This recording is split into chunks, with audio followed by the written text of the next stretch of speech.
Welcome to Emotional Sobriety, the next step in recovery, with Dr. Alan Berger and Tom Rutledge.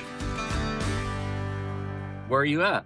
Well, Prince Edward County is in a rural area outside of Toronto, and it's on the north shore of Lake Ontario, just north of Rochester, New York, if that helps. Yeah, it does. That's where Xavier's Academy and X-Men is, I think. Okay, so I've got a brilliant nutshell. I'm not going to hold anything back on the word brilliant from Tom Rutledge. If you measure your well-being according to how others treat you, you are choosing a life over which you have no control. This is voluntary victimization. What an alliterative, term, voluntary victimization. Say it again. Okay, one more time, or as many times as you want. If you measure your well-being according to how others treat you, you are choosing a life over which you have no control.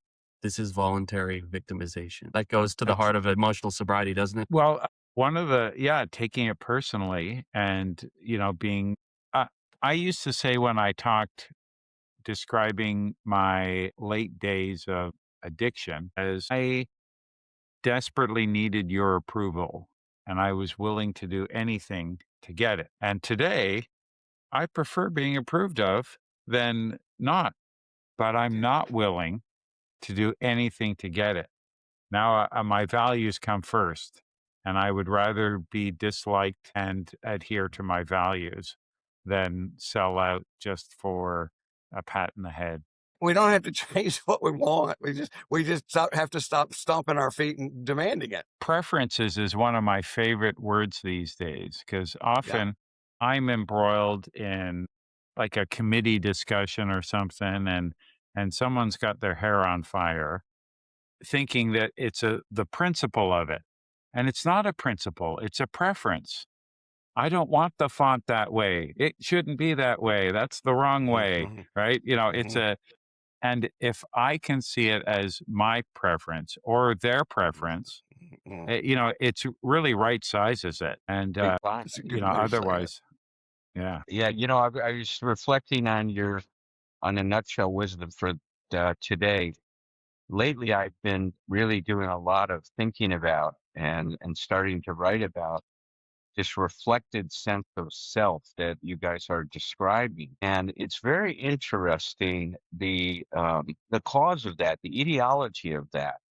It really starts when we're very, very young. And because we're so dependent on the people around us, we are constantly checking in with them to see how they're thinking about us and whether they are going to have interest or not. So they call it mind mapping now. And they say a lot of species have that ability. And early on, it's very rudimentary. It just says, is this person going to act for me or against me? Going to be friend or foe? It's very, very basic. But as we grow older and as our cognitive abilities change, as we know, the brain develops and has more capability the older we get. Now, it's not just are they friend or foe, but do they like me? Am I lovable? Am I acceptable? Do I belong? And so it starts to change. The quality of it starts to change. And since we're so dependent early on for our environment, for everything, I mean, we're 1% dependent on our environment. As we start to do things to take care of ourselves and to be more differentiated, or we would like to call as self-support. What Joe just described a minute ago was you were supporting yourself now, Joe. You'd like people to like you and stuff, but you're not driven by it. You don't have to have it to be okay. You're okay if they like you, if they don't. It's that I'm okay even if, that we talk. A symptom of emotional sobriety, so to speak. But this mind mapping thing turns into this reflected sense of self. And so what happens as we start to go into our adolescence, we are monitoring and managing our reflected sense of self all the time. Just remember back to high school, what it was like walking around and wondering how people were thinking about you and whether you were acceptable or not. I mean, Yeah, that's when I found drugs. Your emotional dependency doesn't mean that you're sick. And our job is to grow ourselves and becoming aware of this reflected sense of self. And as Thom says, as kids, we're not volunteering to be victims. We're doing that part of what it means to be alive. It's not just survival. We're trying to figure out how to actualize our experience as being humans. And our old way of thinking, or our current way of thinking sometimes, is that we are volunteering for these other people to victimize us. But the truth is, we're not volunteering to be victim. We're doing it to ourselves.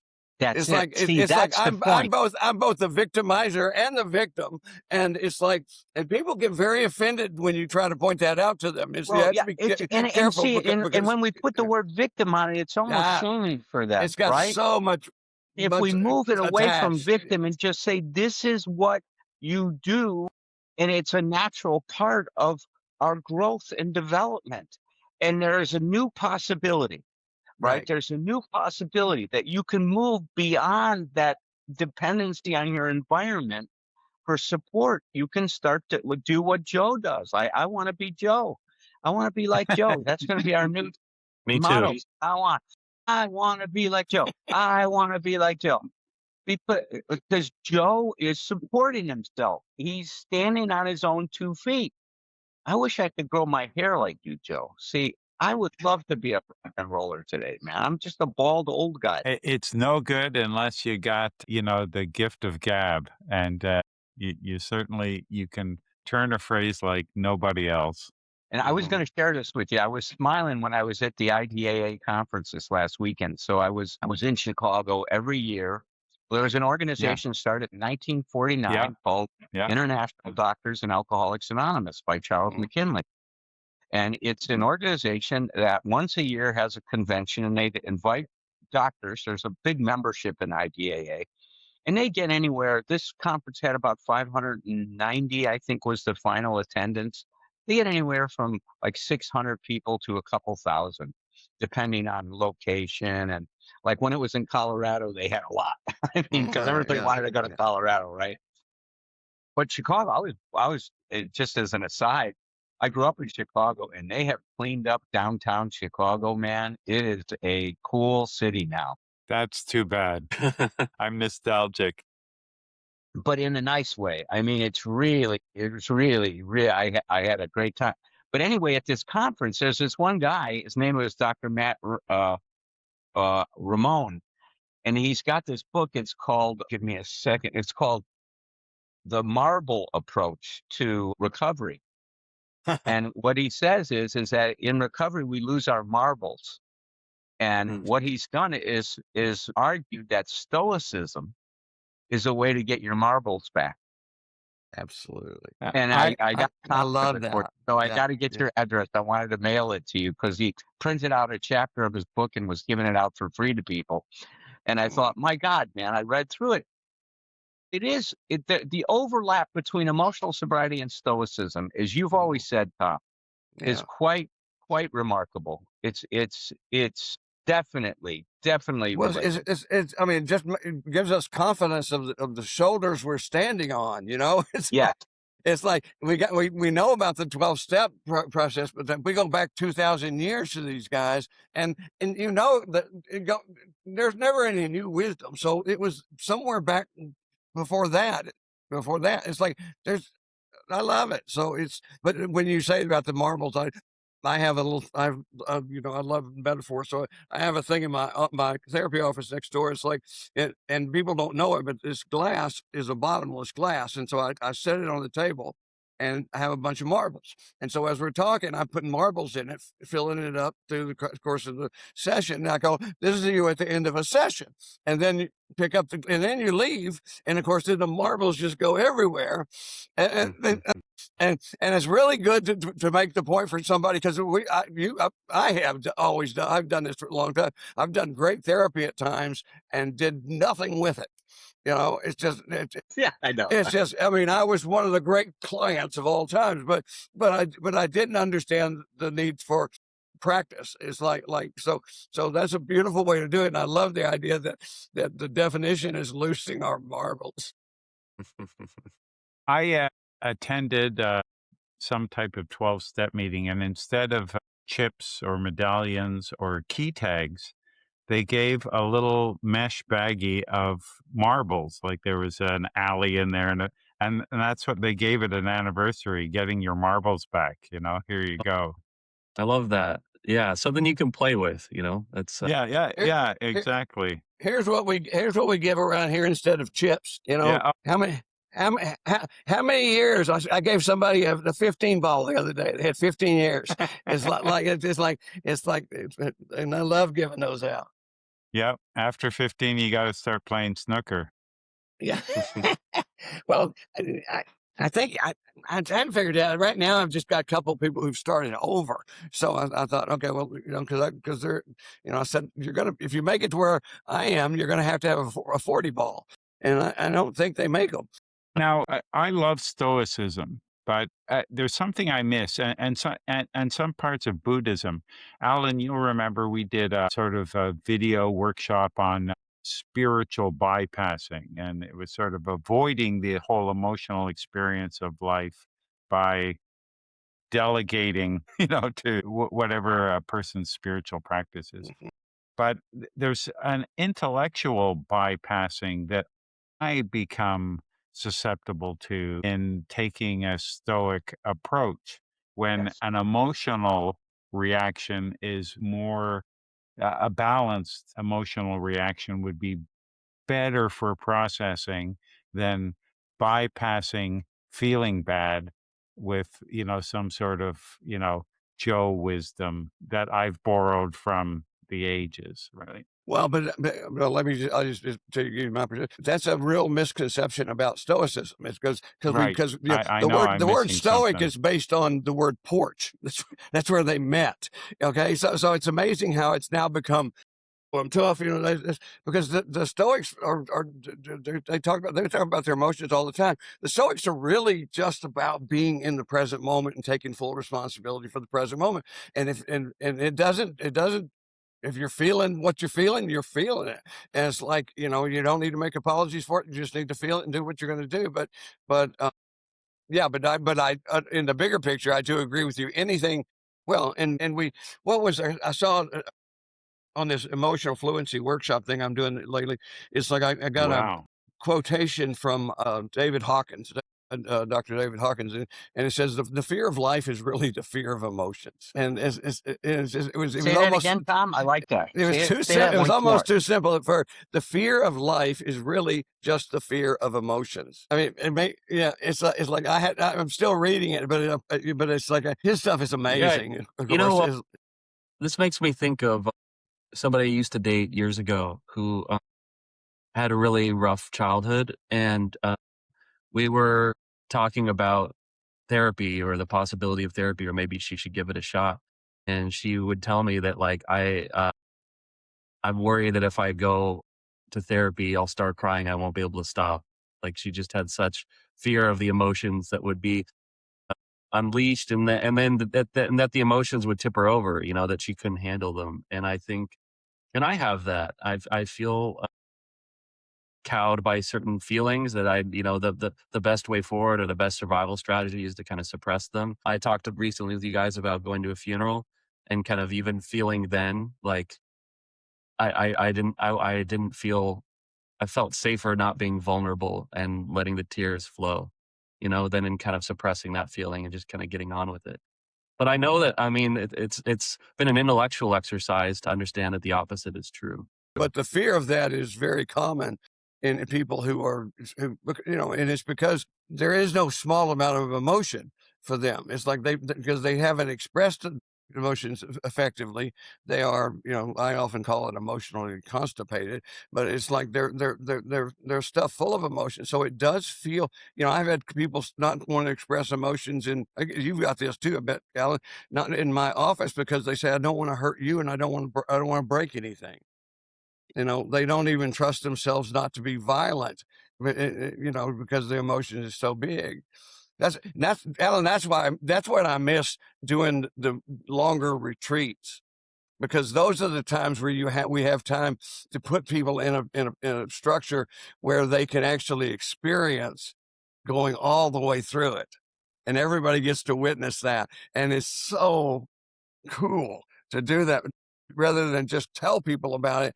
You can see somebody, no, you went through it and it didn't destroy anything. Everybody's fine. You're good. And think and feel what it feels like to be clean, and, where your emotions are clear. So, Thom, tell me if I have a misconception about Stoicism. Okay. I have not the same response that Joe has, but it's similar in that there's a piece missing to me in Stoicism. And the piece I've found in emotional sobriety that helped me connect the dots was understanding the emotional dependency and how that created this I'm okay if mentality. Now, I definitely see what you're saying is Stoicism is really a way of being okay even it. I mean, there's no question about it. The way that they think about and talk about meeting life and dealing with the experiences you're having in life are very grounding and self-supporting. I would describe them that way. But it seems like what's missing for me, and I don't know, maybe we could even think about this. What's missing for me is understanding what the path I'm on that makes that the next step in my development. See, that's what I think emotional sobriety has done for me. Well, I think when emotional thing in like right, a growth disorder, right? I think what we do with emotional sobriety and see, I definitely again believe. No, I think that's there in Stoicism is because there's reminders always to make. They don't use this term, but don't give your power away. That I mean, this is what got Socrates killed. Because he wasn't gonna do something that somebody else told him he had to do because it was the right thing to do, and so many people wanted him to do this. It's like, he's gonna be. It's always about being true to your value system, but I think I agree with you this way. For me, when I put it together, what we do very well in emotional sobriety, and what everybody has done up to this point is find a language to communicate that specifically, like what you're talking about. Especially for those of us who come from our background, if we can turn it into language that we understand about dependency. Okay, and so this has to do with how difficulties with emotional sobriety impact those we love. And I like the way that Joe put this. Emotional inebriety or emotional inebriation as a symptom of addiction. And what book is this from, Joe? I'm reading an excerpt. It's called Adult Children of Emotionally Immature Parents, How to Heal from Distant, Rejecting, or Self-Involved Parents by Lindsay Gibson. How emotionally immature parents affect their adult children's lives. Emotional loneliness comes from not having enough emotional intimacy with other people. It can start in childhood due to feeling emotionally unseen by self-preoccupied parents, or it can arise in adulthood when an emotional connection is lost. If it's been a lifelong feeling, it points to the likelihood of not being sufficiently emotionally responded to as a child. Growing up in a family with emotionally immature parents is a lonely experience. These parents may look and act perfectly normal, caring for their child's physical health and providing meals and safety. However, if they don't make a solid emotional connection with their child, the child will have a gaping hole where true security might have been. The loneliness of feeling unseen by others is as fundamental a pain as physical injury, but it doesn't show on the outside. Emotional loneliness is a vague and private experience, not easy to see or describe. You might call it a feeling of emptiness or being alone in the world. Some people have called this feeling existential loneliness, but there's nothing existential about it. If you feel it, it came from your family.